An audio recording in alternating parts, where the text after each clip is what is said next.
So who am I?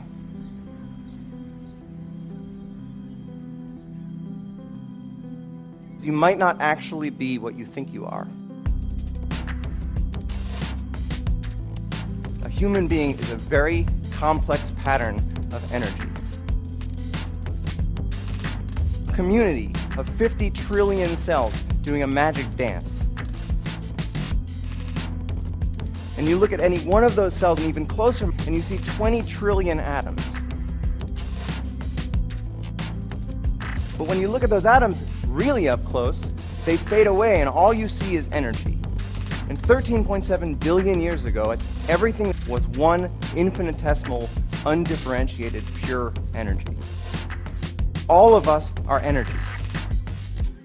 I'm moving the speed of light, and I'm the age of the universe. And so just maybe there's the potential to realize directly, I am that energy. I always have been that energy, and I always will be that energy.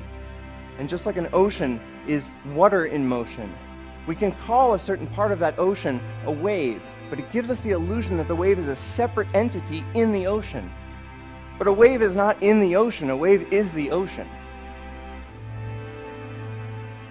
Einstein said that thoughts suffer from an optical illusion of consciousness.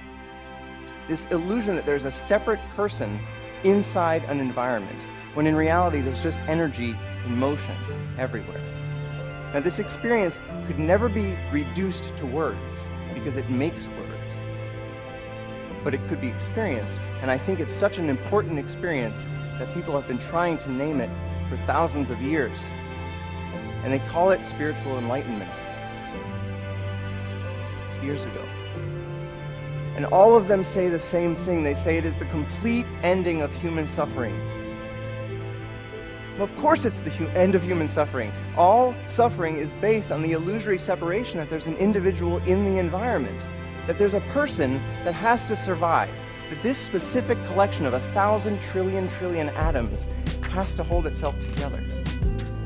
But if I realize directly that I am energy, and I realize that the body and the mind are a temporary manifestation of that energy, then I can fully accept the death of the body and mind as something that does not happen to me, because I was always energy and I always will be.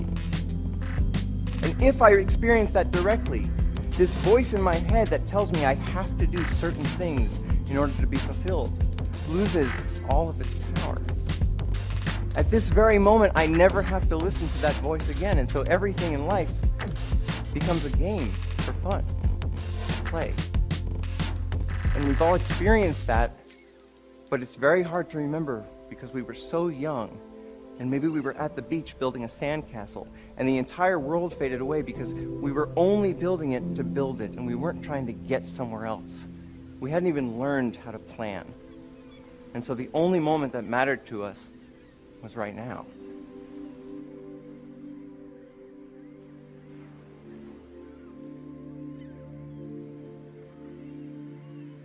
And we still have no idea how much modern technology could completely change our ability to understand that.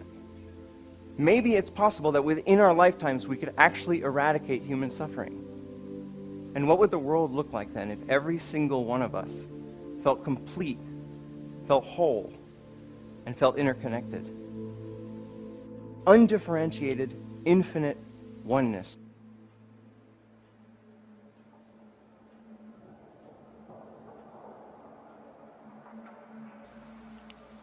When you let go of individual survival, all of your priorities change because you actually see the entire world as your body. You see the suffering of others as your own suffering, and you want to help. And what is the actual power of a human being to really benefit the world when they're able to put the priorities of the whole system in front of themselves, even if that means they have to die in the process? How many of us can do that right now?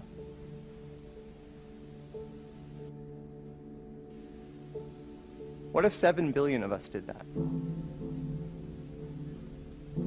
Maybe the one thing that keeps us from actually solving all of the other problems in the world is this persistent, flawed thought that we are separate from the world. And maybe it's time we change our minds.